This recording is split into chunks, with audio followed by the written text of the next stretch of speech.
Hola a todos, bienvenidos a Paredro, el podcast de libros, autores y demás actores del mundo literario. Les doy la bienvenida a nuestro tercer capítulo, tercera entrega de esta serie que hemos llamado Apuntes para leer literatura, que surge de la alianza entre Confama, Bibliotecas Confama y Paredro Podcast para cualificar el trabajo de los promotores de lectura y para mejorar las estrategias de lectura de cualquier lector, por supuesto.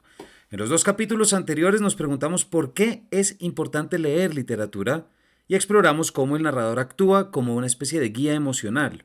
Aprendimos también que la lectura es una transacción emocional, que nuestro cerebro simula las experiencias de otros y que el narrador es la voz que nos conduce por esa simulación.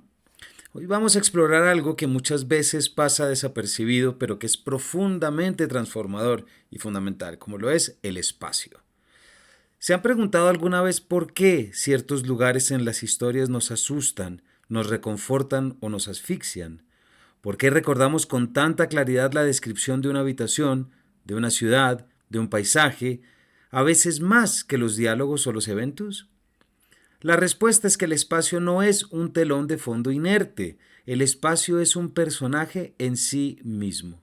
El espacio es atmósfera. El espacio es emoción encarnada en geografía. En este capítulo nos vamos a preguntar eso. ¿Cómo el espacio literario genera atmósfera y emoción? ¿Cómo leemos el espacio desde nuestro cuerpo? Vamos a explorar cómo los escritores construyen espacios físicos, simbólicos, pero también mentales. Vamos a aprender a leer con el cuerpo, a sentir cómo el espacio nos afecta. Y vamos a reflexionar sobre cómo ustedes, como promotores, pueden guiar a sus grupos a experimentar los lugares de la literatura como realidades vivas y transformadoras. Comencemos.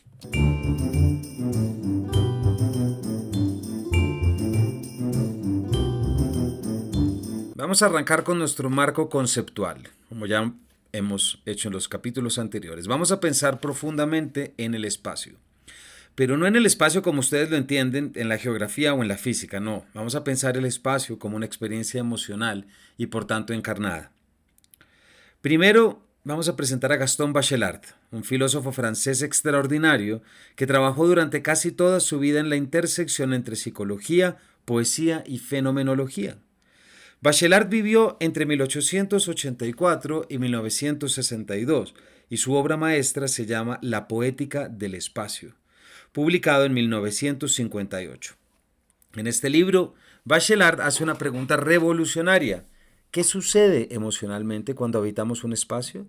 ¿Cómo el espacio nos configura internamente? Bachelard propone que los espacios no son neutros, y creo que la vida nos lo demuestra todo el tiempo. La casa, la habitación, el sótano, el ático. Cada uno de estos lugares evoca estados emocionales específicos. La casa, por ejemplo, no es solo un edificio, es intimidad, es refugio, es el primer espacio donde experimentamos protección. El desierto también, fíjense, siempre es una metáfora del sacrificio por los padres de la iglesia. Y la cueva es también una metáfora, por supuesto, de la interioridad, del arroparse dentro de uno mismo. Todos los espacios se semiotizan, es decir, todos significan. Bachelard también identifica que cada parte, por ejemplo, de la casa tiene una calidad emocional distinta. El ático está asociado a la libertad, a la altura mental. El sótano está asociado a lo inconsciente, a lo profundo, a veces a lo amenazante. Una habitación cerrada evoca intimidad, pero también clausura. Un espacio abierto evoca libertad, pero también vulnerabilidad. Bueno, ¿por qué importa esto para la lectura literaria? Porque cuando ustedes leen una descripción del espacio, cuando el narrador describe cómo es una casa, cómo se siente caminar por sus pasillos, cómo es la luz que entra por las ventanas, ustedes no solo están imaginando como lectores ese espacio, están experimentándolo en su cuerpo. Sus emociones se sintonizan con la emocionalidad de ese lugar. Vamos a distinguir tres tipos de espacio en la literatura. Primero, el espacio físico, que es la geografía concreta, la calle principal de un pueblo, la casa específica con sus ventanas hacia el norte, el río que divide la ciudad. Este es el espacio que podría ser mapeado. Pero luego está el espacio simbólico, y ese es el espacio que significa algo más allá de su materialidad. En Casa Tomada, de Julio Cortázar, y sobre esto volveremos más adelante, la casa no es solo una casa, es la seguridad, la tradición familiar, es también el orden. Y cuando el espacio va siendo tomado por una fuerza invisible, la casa se convierte en un símbolo de pérdida, de invasión, de lo incontrolable. Luego está el espacio mental, que ese es el espacio como lo experimenta la conciencia del personaje. Es subjetivo, depende de cómo ese personaje percibe y siente el lugar. Dos personajes en el mismo espacio pueden vivirlo de maneras radicalmente distintas, uno como prisión, otro como refugio. Estos tres tipos de espacio trabajando juntos crean lo que Bachelard llamaría una atmósfera. La atmósfera es ese sentimiento envolvente que experimentamos mientras leemos sobre un lugar. No es solo descripción, ojo, es una calidad emocional del ser. ¿Por qué no introducimos ahora este concepto de lectura encarnada? Cuando leemos literatura, ustedes no leen solo con la mente, ustedes leen con el cuerpo. Si el narrador describe una habitación claustrofóbica, oscura, con poco aire, los lectores podemos sentir literalmente esa claustrofobia en nuestros cuerpos. El pecho se tensa, la respiración se vuelve superficial. Si el narrador describe un espacio abierto, luminoso, con vistas al horizonte, el cuerpo responde con expansión, es decir, con apertura. Esto no es una metáfora, es un fenómeno. Es la forma como funcionamos como cuerpos mentes, como lectores. El espacio en la literatura no solo nos emociona, nos encarna. Bachelard dice algo que a mí me parece muy bonito. La ensoñación, es decir, el estado meditativo, el estado reflexivo, surge cuando habitamos un espacio poético.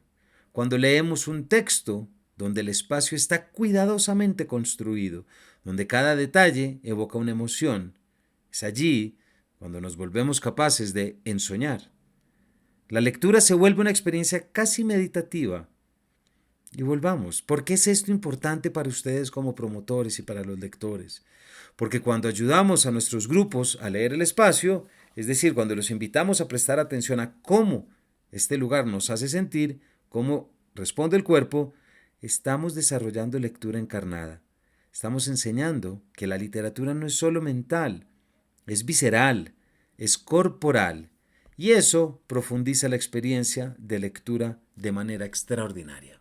Vamos en esta parte, a referirnos al ejemplo literario. ¿Listo? Para que podamos ver cómo esto lo podemos aplicar. Ya hicimos algunos destellos, pero volvamos de nuevo a Casa Tomada de Julio Cortázar. Bestiario, 1951. Les presento, si no lo conocen, y qué envidia si no lo conocen, lo van a comenzar a leer ahora, debo decirlo en primer lugar, a Julio Cortázar. Es uno de los escritores argentinos más importantes del siglo XX, quien nació en 1914. Cortázar fue un maestro en la construcción de la atmósfera, la verdad, en hacer que lo cotidiano se volviera inquietante, en usar el espacio de maneras que desafían nuestra comprensión. De hecho, en su casa, en París, cuando vivía con Aurora Bernardes, tenía un corcho, llamémoslo así, un pequeño lugar en la cocina, una cartelera donde copiaba y pegaba las noticias más insólitas que había visto en Le Monde o cualquier otro diario, porque le encantaba vivir frente a lo insólito y lo extraordinario. Su cuento Casa Tomada, publicado en 1946, 6 años antes de llegar a París, es un ejemplo extraordinario de cómo el espacio es un personaje activo, no solamente un telón de fondo. La historia es aparentemente simple. Dos hermanos, Irene y el narrador, viven en una vieja casa heredada en Buenos Aires. Están viviendo su vida rutinaria, tranquila, cuando de repente comienza a suceder algo extraño. Escuchan ruidos. Hay algo, hay una presencia invisible que de repente se empieza a tomar la casa. Primero toma el fondo, luego va avanzando y los hermanos se ven obligados a ceder espacio, a retirarse hacia adelante. Lo extraordinario de Cortázar es que nunca explica qué es lo que está tomando la casa. No es un fantasma claramente definido, no es un invasor que podamos ver, aunque hay muchas interpretaciones políticas de este cuento que por ahora voy a dejar apagadas. Es una fuerza, es una presencia. Esa ambigüedad, esa indefinición crea una ansiedad profunda. Pero lo que más importa para nuestra reflexión sobre el espacio es lo siguiente. Cortázar describe la casa con tanto cuidado, con tanta intimidad, que nosotros como lectores habitamos esa casa. Sabemos dónde están los pasillos, sabemos cómo es la luz, sentimos esa tranquilidad que genera. Y gradualmente sentimos también cómo esa tranquilidad se convierte en clausura, es decir, en encierro. La casa no es simplemente el escenario donde ocurren eventos. La casa es la historia, es el espacio donde se desenvuelve toda la tensión emocional.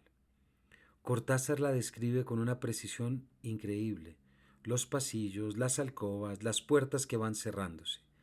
Y con cada puerta que se cierra, nosotros como lectores sentimos la opresión. El espacio se vuelve más pequeño. Nos volvemos más claustrofóbicos. Vayan a las bibliotecas digitales con fama, busquen los cuentos de Cortázar y lean ese fragmento inicial donde se describe esa casa con absoluta tranquilidad. Déjenla reposar y luego van a sentir eso, esa calma, esa satisfacción, esa intimidad de estar en un lugar propio. Pero van a ver a lo largo de la lectura cómo esa paz se quiebra, cómo van a empezar a oír esos ruidos y cómo van a sentirse forzados a abandonar cuarto tras cuarto. El contraste es absolutamente extraordinario. Eso es lo que Bachelard describe. El espacio no solo nos emociona, sino que nos configura internamente. Mientras leemos Casa Tomada, experimentamos la seguridad, luego la inquietud, luego la claustrofobia y por último el exilio. Todo esto a través del espacio. Otra novela que nos permite comprenderlo, me refiero a Los adioses de Juan Carlos Onetti. Juan Carlos Onetti, escritor uruguayo, nace en 1909, maestro en crear también atmósferas de soledad, ambigüedad y melancolía. Su novela Los adioses, publicada en 1954, es un ejemplo extraordinario de cómo el espacio se vuelve símbolo emocional. La novela sucede en una pequeña localidad fronteriza entre Uruguay y Argentina, en un sanatorio de reposo. El narrador es un fotógrafo que observa, desde sus ventanas, a una mujer misteriosa que llega al sanatorio. A través de fragmentos de diálogos, observaciones, especulaciones, Onetti teje una historia de encuentro, conexión y separación. Pero ahora lo crucial es que el espacio de la frontera es el corazón emocional de la novela. La frontera no es solo una línea geográfica, es un símbolo de separación, de lo que no se puede cruzar, de la imposibilidad de conexión total. Onetti describe el sanatorio, las habitaciones, la frontera visible desde las ventanas, con una precisión que Bachelard reconocería. Cada espacio tiene una calidad emocional específica. Las habitaciones del sanatorio son lugares de encierro temporal, de curación, pero también de confinamiento. La frontera, la distancia, es símbolo de lo inalcanzable. Y el narrador, observando desde su ventana, experimenta el espacio como aislamiento. Está allí, pero no es totalmente parte de lo que observa. Es lo que llamaríamos un voyeur. El espacio lo define como observador solitario. Lo que Onetti hace es construir una atmósfera donde el espacio es soledad, donde la geografía es melancolía, donde la localidad fronteriza encarna la imposibilidad de cruzar hacia el otro, de conectar verdaderamente. Vayan a buscar el libro, lean estas descripciones y van a sentir eso, esa sensación de estar dentro pero observando desde afuera, esa tristeza que emana del espacio mismo, de la frontera que separa del sanatorio que confina.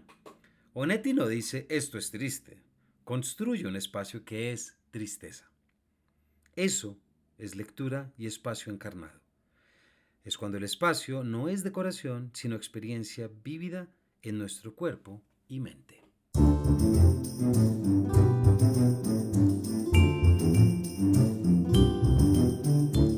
Muy bien, ya que hemos entendido cómo el espacio es emoción encarnada, cómo es la atmósfera y cómo es un símbolo vivo, vamos a pensar en cómo ustedes, promotores, profesores y por supuesto lectores, pueden guiar a sus grupos a leer el espacio de manera consciente y corporal.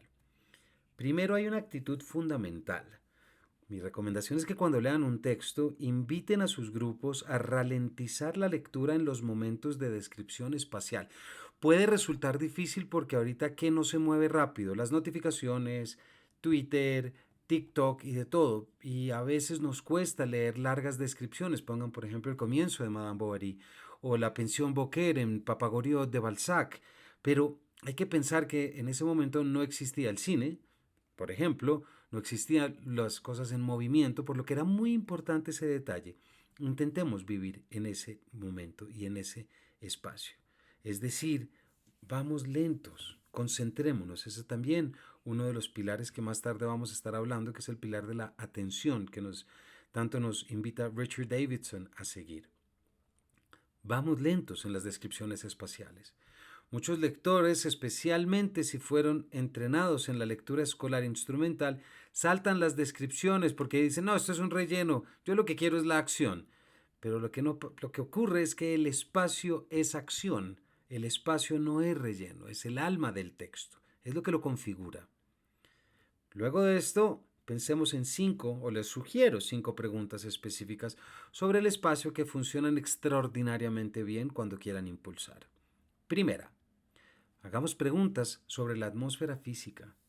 ¿Cómo imaginas que es estar en ese lugar? ¿Qué hueles? ¿Qué sientes en la piel? ¿Es cálido o es frío? ¿Es luminoso o es oscuro? Esto activa la lectura encarnada. Esto convierte la descripción textual en experiencia sensorial. Bachelard estaría orgulloso si los escucha. Segundo, pregunta sobre la emoción del espacio. ¿Qué emoción crees que evoca este lugar? ¿Te sientes cómodo, te sientes inquieto, te sientes triste, te sientes seguro?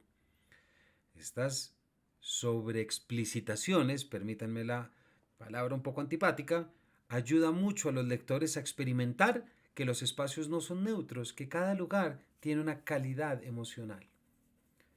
Pregunta también sobre cómo el espacio cambia. ¿Cambió el espacio desde el inicio del texto? ¿Cómo es distinto ahora? ¿En qué se diferencia? ¿Qué emociones diferentes te despierta? Esto desarrolla la conciencia de que el espacio es dinámico, como los personajes, y que puede transformarse, que esa transformación tiene significado. ¿Qué significa? Cuarto, y bueno, fíjense por ejemplo, lo que supone, y en breve me imagino, no sé las fechas, pero de las cosas más interesantes va a ser cómo en la serie de 100 años de soledad se va a mostrar esa transformación del espacio de la casa de los Buendía. Esa, no solamente, fíjense, no solamente la transformación de la casa, también la transformación de Macondo en su totalidad. Macondo es un personaje, es uno de los personajes más importantes de la novela. Cuando nos preguntamos y estamos atentos al cambio, vamos a entender. Las últimas páginas de 100 años de soledad, no voy a decir nada, porque como si fuera spoiler, pero son las más fascinantes cuando la casa Buendía está absolutamente transformada. Ahí uno se da cuenta de cómo los espacios significan tanto. Ahora sí, cuarta pregunta. Pregunta sobre el símbolo. ¿Crees que este lugar significa algo más allá de ser solo un lugar? ¿Qué podría representar? Esto ayuda a los lectores a conectar el espacio físico con el espacio simbólico, a ver la profundidad de las construcciones literarias. Por eso los místicos van al desierto, los solitarios van también a las cuevas, etc. Porque cada lugar es una representación. Podemos también hablar de una proyección de ese espacio interior, de una convergencia entre el microcosmos y el macrocosmos. El afuera es como el adentro. Y la quinta y última pregunta, antes de pasar a dinámicas que les sugiero, la quinta pregunta tiene que ver sobre el cuerpo propio. ¿Tu cuerpo responde a este espacio? ¿Sientes tensión, relajación, opresión o expansión? Fíjense que esto trae la lectura directamente al cuerpo del lector, haciendo consciente que leer es una experiencia encarnada, no puramente mental. Ahora las dinámicas prácticas que sugiero implementar. ¿Listo? Primera, hagan un mapeo emocional de los espacios sobre los que lean. Después de leer un fragmento con descripción espacial, pidan a sus grupos que dibujen o describan ese lugar. Pero no solo el mapa físico, también cómo se siente estar allí. ¿Dónde en ese mapa hay tensión? ¿Dónde hay calma? Esto externaliza la experiencia interna del espacio. fundamental para que podamos entender cómo las cosas significan. Segunda dinámica. Hagan una caminata imaginada. Lean un fragmento donde se describa un movimiento a través del espacio. Luego invita a los lectores o participantes a cerrar los ojos e imaginar que caminan ese camino. ¿Qué experimentan? ¿Cómo cambia su emoción mientras avanzan? Esto encarna literalmente la lectura y nos obliga a esa transportación, si se quiere, a esa manera de estar en el lugar y materializarlo, hacerlo parir de las palabras. ¿Sí me explico? No pensar que las cosas que leemos son solo palabras, palabras, palabras, al decir de Hamlet, sino que esas palabras son corpóreas y son asimismo materiales. Cuarta dinámica. Dialoguen con el espacio y con el lugar. Después de una lectura intensa sobre un espacio, inviten a sus grupos a escribir o hablar como si fueran ese lugar. ¿Qué diría la casa en Casa Tomada? ¿Qué diría la Casa Buendía en 100 años de soledad? ¿Qué diría la frontera en Los adioses? Esto personaliza el espacio, lo vuelve vivo y sobre todo parlante, es decir, lo pone a comunicarse. Quinta dinámica. Espacio y silencio. Después de leer, hagan una pausa prolongada. En ese silencio inviten a que cada quien habite el espacio que acaban de leer. Déjenlos simplemente estar allí, imaginariamente. Luego pueden hablar, es opcional. Esto desarrolla la ensoñación que Bachelard describe. ¿Qué es lo fundamental? El espacio en la literatura no es decoración, es un personaje, es atmósfera, es emoción hecha geografía. Cuando ustedes, como promotores, ayudan a sus grupos a leer el espacio conscientemente, los están enseñando a experimentar la literatura como algo que habitan, que sienten en el cuerpo, no solo como algo que entienden con la mente.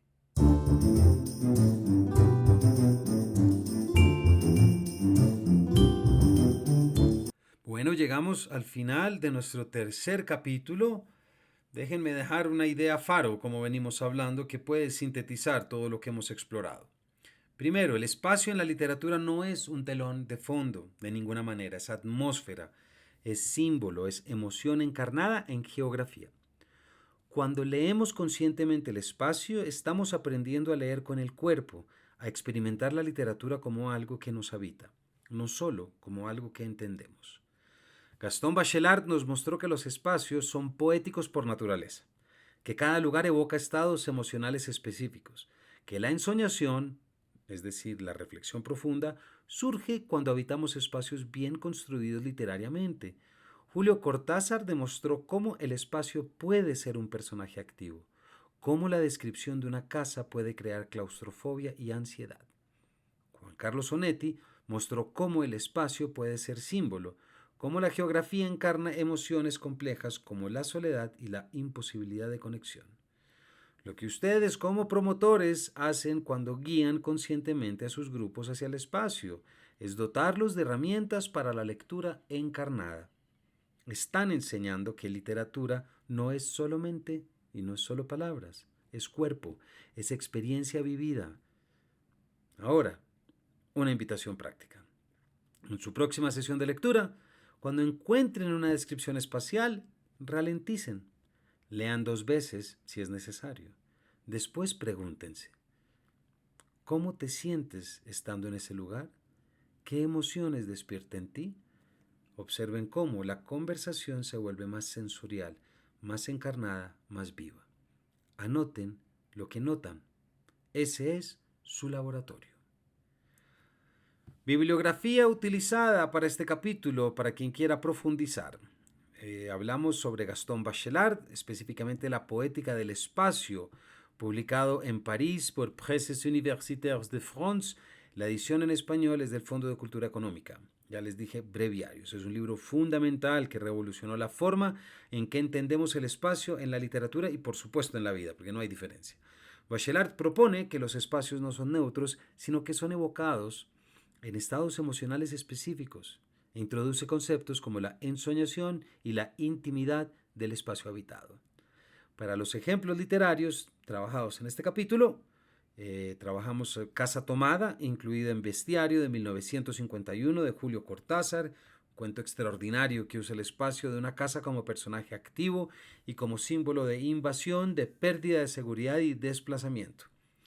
Es un cuento perfecto para explorar cómo la descripción espacial crea atmósfera y emoción. También me referí a Nada de Carmen Laforet, autora española, una novela publicada en 1946.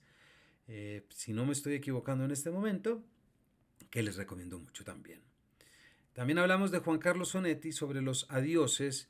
Hay una edición que es de Alfaguara, es del 94, la que yo utilizo, pero ustedes la encontrarán seguramente en la biblioteca, en las bibliotecas digitales de Confama. Esta es una novela que construye una atmósfera a través de la geografía fronteriza del espacio en el sanatorio y la perspectiva del observador solitario. Muestra cómo el espacio puede ser símbolo de soledad, melancolía e imposibilidad de conexión. Por último, para quien le interese, hay un término que pueden buscar que se llama topoanalítica, es decir, los análisis de los lugares. Aquí es donde teóricos estudian cómo el espacio funciona simbólica y emocionalmente en obras específicas, si quieren de la literatura latinoamericana, o bueno, hay infinidad de casos como estos. Pues bien, llegamos al final ya, nos vemos en el próximo capítulo, nuestra cuarta cápsula, donde exploraremos qué sucede en el cerebro cuando leemos, ojo, basándonos en investigación neurocientífica. Muchas gracias por habernos acompañado. Enhorabuena a la labor extraordinaria que realizamos como profesores, como promotores, pero sobre todo como lectores literarios. Nos vemos en una próxima edición de este Paredro.